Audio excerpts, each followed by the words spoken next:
On est en 1974 et les salles de cinéma sont remplies de spectateurs pour voir un long métrage horrifique que tout destiné au flop monumental. Pourtant, quand les gens sortent de la projection, un seul mot leur reste en bouche. Horrible. Ou encore dégoûtant, écœurant, terrifiant, traumatisant, bref, la liste est longue. Et c'est à un tel point qu'une bonne partie du public américain se demande si ce n'est même pas un peu trop. Si ce genre de film ne devrait pas rester dans l'esprit probablement tordu de son réalisateur, qui exprime certainement tous ses vices à travers la pellicule. Sommes-nous allés trop loin? Ce à quoi le public vient d'assister, c'est pourtant un simple film d'horreur. Un simple film, mais peut-être pas n'importe lequel. Car ce qu'ils viennent de voir, les yeux moitié clos tellement certaines scènes leur ont paru insoutenables, c'est un long métrage, avec quasiment aucun budget pour la réalisation, ni aucun acteur connu à l'affiche. Pourtant, c'est ce même film controversé qui sera plus tard considéré comme l'un des films les plus rentables de tous les temps, toutes catégories confondues. Aujourd'hui, on parle d'une histoire folle et incroyable, d'un réalisateur encore plus fou, et on parle d'un film qui laissera sa marque dans le cinéma à tout jamais et qui traumatisera une génération tout entière. Bonsoir.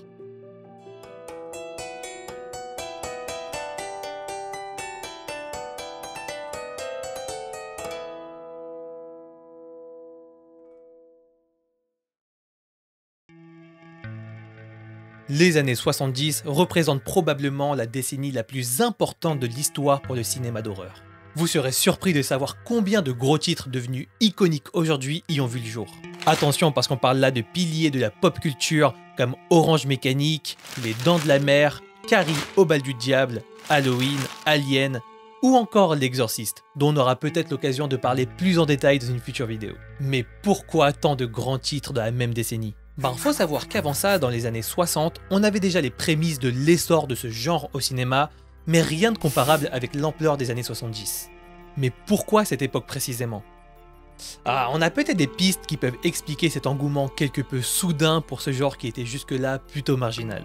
Bon, déjà faut savoir que les années 70 sont une période de profond bouleversement aux États-Unis. On a d'un côté les mouvements qui luttent pour faire avancer les droits des gens, il serait temps quand même. Et ces mouvements connaissent leur apogée dans les années 60 et ça continue d'influencer la société et le peuple commence à remettre en question les inégalités raciales qui étaient très présentes à l'époque. Et d'un autre côté, on a le mouvement féministe qui gagne en force et qui lutte pour l'égalité des sexes en critiquant les rôles traditionnels assignés aux femmes. En clair, on veut de plus en plus de rôles badass pour les femmes et qui sortent de l'ordinaire. Bref, ces mouvements font peu à peu basculer les normes établies et c'est le Graal pour l'expression artistique de nos fameux réalisateurs. En quelque sorte, on pourrait dire que ce sont des giga opportunistes, mais ils ont raison, hein. Ils profitent de cette période de transition pour explorer les thèmes considérés à cette époque comme perturbateurs et provocateurs. Et finalement, le thème de l'horreur est utilisé comme un moyen d'exprimer les angoisses collectives. Et ça marche.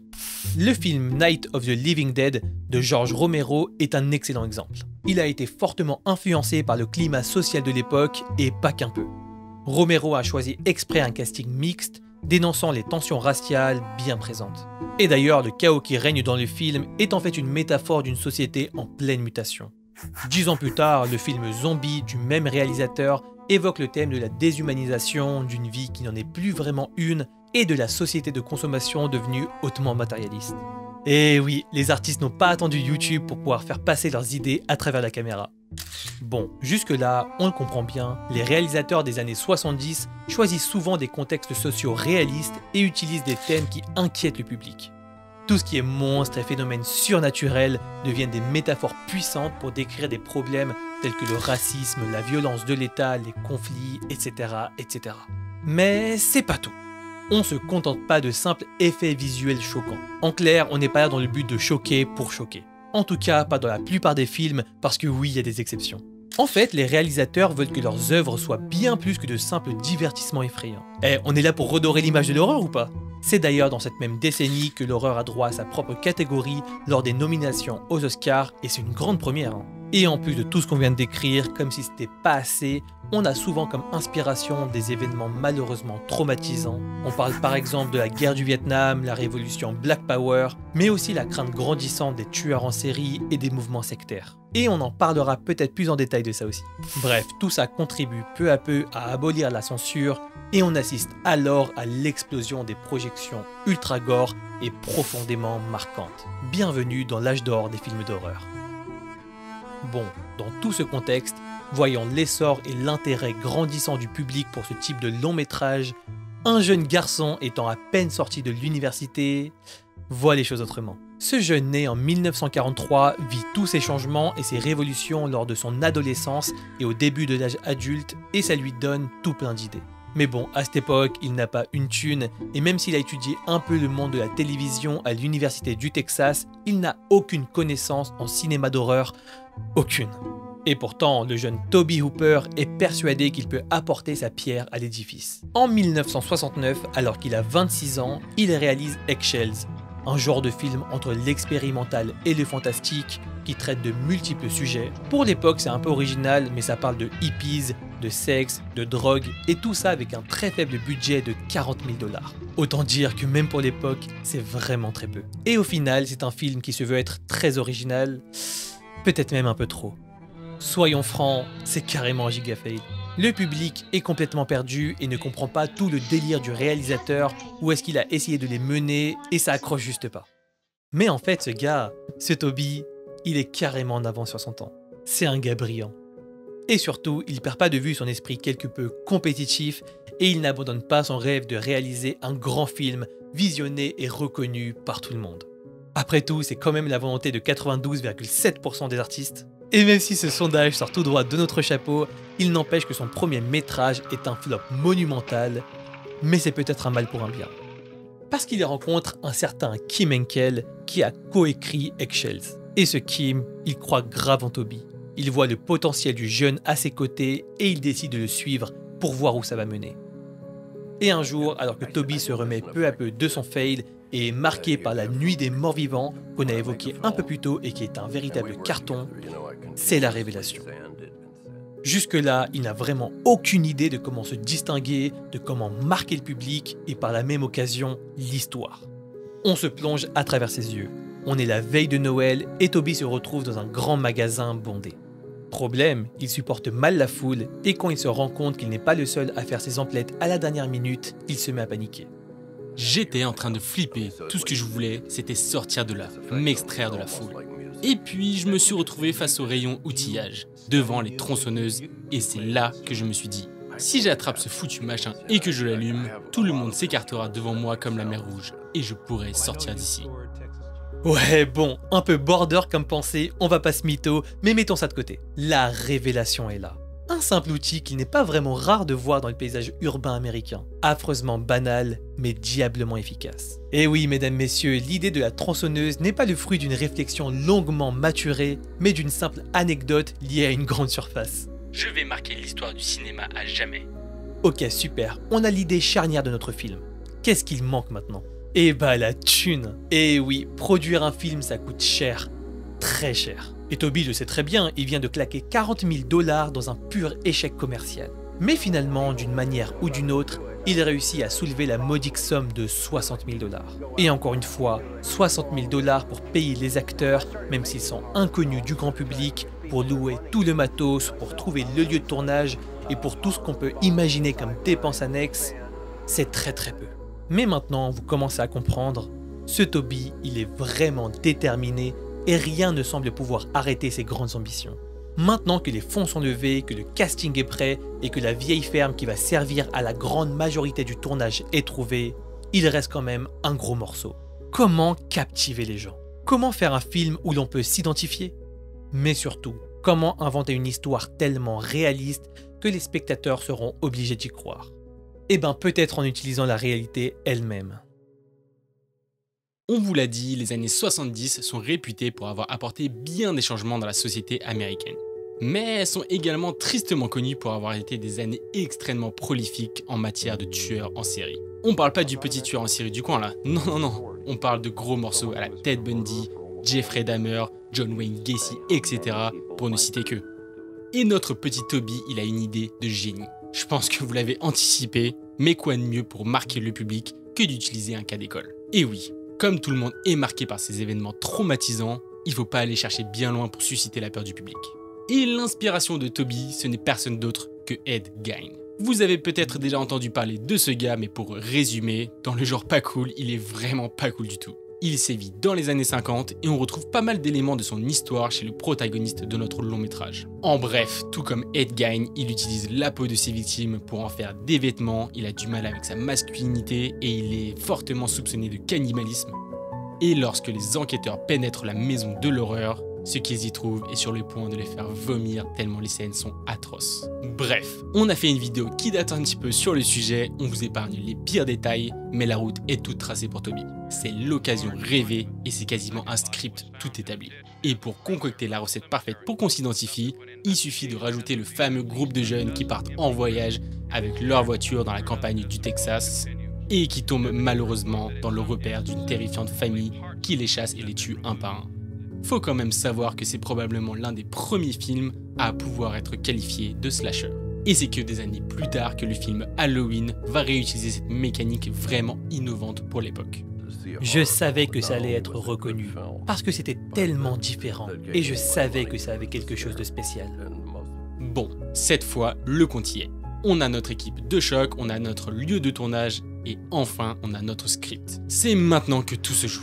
Tout le monde retient sa respiration parce que la partie la plus importante commence enfin. Mais rien ne se passe comme prévu, loin de là. Ok, préparez-vous parce qu'on rentre dans 32 jours de tournage infernaux. Et pour les acteurs, il s'agit probablement des pires jours de tournage de leur vie tout court. C'est le cas de le dire, mais en 1973, sous le soleil écrasant du Texas, ils s'apprêtent à vivre un véritable film d'horreur. Bon, à votre avis, lequel des paramètres a été foireux dans l'équation ? Qu'est-ce qui a fait que ce tournage a été purement et simplement catastrophique ? Eh ben, comme on vous l'a dit, quand on a peu de budget, on fait avec les moyens du bord. Et là, c'est vraiment le cas de le dire. Pour vous donner un avant-goût du désastre que les acteurs s'apprêtent à vivre, Toby déclare bien plus tard dans une interview: À la fin de la production, tout le monde me détestait. Il leur a fallu des années pour se calmer. Et pour cause, l'été au Texas, c'est pas la petite bronzette que tu fais au mois de juin en France. Les températures peuvent grimper jusqu'à 45 degrés et ça rend le tournage extrêmement pénible. Et on vous le rappelle, avec le budget serré du film, on ne s'attend pas à un grand confort du côté des acteurs, mais quand même, déjà, oubliez la pléthore de costumes. Ici, c'est la street et les acteurs sont obligés de porter les mêmes vêtements sales et humides de transpiration jour après jour. Et ceux qui nécessitent du maquillage comme le personnage du grand-père sénile doivent subir chaque jour des heures de maquillage étouffant. Bon, après tout, si ce n'est que ça, vous me direz ça va encore. Mais là, on s'enfonce dans les détails vraiment glauques. J'ai lu que vous avez utilisé des vrais os et des cadavres d'animaux qui ont commencé à pourrir et à se décomposer durant le tournage. Oui, et certains des squelettes étaient réels. Quand il est empalé sur la tombe au début du film, c'est un vrai squelette humain en dessous de lui. C'était plus pratique, une question de budget. C'est beaucoup moins cher de prendre des vrais squelettes humains qui viennent d'Inde que d'acheter des reproductions en plastique. Ouais, les squelettes dans le film sont bel et bien réels. Et si vous pensez que c'est le seul élément discutable de la production, on vous spoil, non. En plus de tout ça, la vieille ferme qui compose une bonne majorité du film pue tout simplement la mort. Et pour cause, Toby fait le choix judicieux de disposer plein de cadavres d'animaux réels et de sang pour participer au réalisme de la scène. Mais évidemment, en plein été et au bout de quelques jours déjà, tout commence à se décomposer. L'air empeste véritablement et c'est à un tel point que c'est trop pour certains membres de l'équipe. C'est pas rare de voir un cadreur aller vomir entre deux prises. Et le budget misérable de l'équipe se ressent aussi au niveau des outils qui sont utilisés. Pour un film basé sur une tronçonneuse, on peut croire qu'ils en ont au moins plusieurs à leur disposition. Eh ben, pas du tout. Il y en a une seule et à chaque scène, l'équipe prie pour qu'elle continue de fonctionner. À un moment, elle passe d'ailleurs trop près d'un acteur et là, c'est le déclic. Toby se rend enfin compte que ça peut être dangereux et donc la chaîne est retirée et remise en fonction des besoins. Mais malgré tout ça, ce qui est vraiment marquant, c'est que les acteurs jouent vraiment bien. Et vous savez pourquoi ? Outre le fait que c'est leur métier, parfois ils souffrent vraiment. Oui, prenez cette scène où le grand-père doit lécher le sang sur le doigt de la dernière survivante. Vous le voyez venir ? Un effet spécial rate, on manque de faux sang et donc la pauvre Marilyn Burns voit son doigt réellement coupé pour que la scène puisse avoir lieu et le grand-père lèche donc du vrai sang. On est d'accord, cette fois, la limite est vraiment dépassée. Lorsque les acteurs crient, c'est pour de vrai. Si vous voulez d'autres anecdotes, il y en a plein. Une autre actrice est à un moment faussement empalée à un crochet, heureusement, mais elle était réellement suspendue sur tout le poids de son corps et ça fait un mal de chien. Il y a aussi le moment où un acteur se prend un coup de marteau factice, mais pas si factice que ça parce qu'il finit avec un œil au beurre noir bien réel. Bon, à ce stade, vous l'aurez compris, au bout de ces 32 jours de tournage à un rythme parfois de 18 heures par jour, toute l'équipe est à bout et il y a même des cas de blessures psychologiques. Bref, tout ça c'est maintenant du passé, le tournage touche enfin à sa fin et là on a le moment où toute l'équipe se demande si ça en valait vraiment le coup. Est-ce qu'on a vraiment subi tout ça pour un film même pas destiné à être mis en avant? Tout ça pour un film qui est censé être diffusé dans quelques cinémas de série B et qui disparaîtra sans laisser de traces? Toutes ces questions sont légitimes et c'est maintenant ou jamais pour Toby. Est-ce que je suis vraiment fait pour être réalisateur? Mais vous avez lu le titre et si vous êtes encore là, vous avez déjà la réponse. On parle pas de n'importe quel film là, on parle d'une œuvre qui a marqué l'histoire du cinéma à tout jamais. Le 11 octobre 1974, le film sort enfin dans les salles sombres. Pour maximiser le nombre de spectateurs, Toby a tout fait pour que son film soit classé PG. En gros, ça veut simplement dire qu'il n'est pas interdit aux moins de 18 ans, mais simplement dans la catégorie supervision parentale suggérée. Et en fait, quelque part, ça se comprend. Si on regarde bien le film, on remarque qu'il est relativement pauvre en gore. Pas de gigantesque effusion de sang, l'explicite est rendu implicite, et pourtant, on vous l'a dit au début, les 83 minutes du film sont insoutenables pour le public. Le montage final est un chef-d'œuvre. Le son, les effets, le cadrage, tout est parfaitement étudié pour susciter l'angoisse chez le spectateur. Ça marche tellement bien que l'équipe elle-même n'en revient pas. En fait, même si le public ne le remarque pas consciemment, il y a toujours un niveau de distance dans les films d'horreur les plus sanglants. Au fond, on sait qu'on regarde des acteurs jouer et des effets spéciaux éclabousser l'écran. Il y a même un certain réconfort à savoir que ce qu'on voit est tout à fait fictif. Mais dans Massacre à la tronçonneuse, les choses semblent se passer autrement. La barrière est trop fine. Tout est tellement réaliste et le contexte marche tellement bien que tout le monde entend parler de ce film qui n'aurait pas dû avoir cette popularité. Et le premier à assister à cet engouement immense, c'est Toby lui-même. Il voit que son œuvre, qui a été montée d'ailleurs chez lui tellement il manquait de moyens, est un carton. Il se rend aussi compte par la même occasion que c'est justement le manque de budget et le côté brut du métrage en fait qui fait tout son succès. Tout est artisanal, tout est laid, attention dans le bon sens du terme, et ça le public le ressent. Et c'est même essentiel pour qu'il s'identifie. Bien sûr, ce ne sont pas les seules raisons qui ont fait que ça marche aussi bien. Le contexte dont on a beaucoup parlé au début a aidé et les rôles peu conventionnels que Toby a décidé d'attribuer au personnage tout autant. Le grand méchant n'est pas puni à la fin et il est toujours en vie. La fille badass arrive à s'enfuir contre toute attente, peut-être au prix de sa santé mentale. Ce film, qui a bénéficié d'un budget de 60 000 $ et 140 000 si on compte le montage final et toutes les petites finitions, rapportera près de 31 millions. Et c'est pas rien quand même, on parle là du 14e film le plus rentable de tous les temps. Quand il a été diffusé dans les cinémas, des bagarres ont éclaté. À San Francisco, ils ont fait une avant-première de Massacre à la tronçonneuse et tout le conseil municipal de la ville était là. Les gens sortaient du cinéma en vomissant et plusieurs bagarres ont éclaté. J'ai lu qu'il a été interdit au Royaume-Uni. Oui, il y a été interdit pendant 25 ans.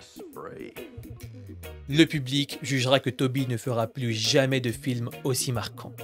Pourtant, sa filmographie sera encore longue et prolifique, avec notamment la suite de cette œuvre aujourd'hui élevée au rang de monument. Mais rien d'aussi inoubliable que l'original de 1974. Cette atmosphère captivante n'a jamais réussi à être recréée. Toby meurt en 2017, laissant derrière lui profondément sa marque dans le cinéma et dans la pop culture. Aujourd'hui, Massacre à la tronçonneuse est considéré comme l'un des films les plus importants de l'histoire du cinéma. Il en influencera bien d'autres et révolutionnera le genre du slasher, si ce n'est même l'inventer. Bref, c'était l'histoire de Toby Hooper et de son film qui restera dans les annales pour une raison bien particulière. Parce qu'il aura suffi d'une seule idée. Une seule petite idée pour marquer l'histoire du cinéma à jamais. Bonsoir.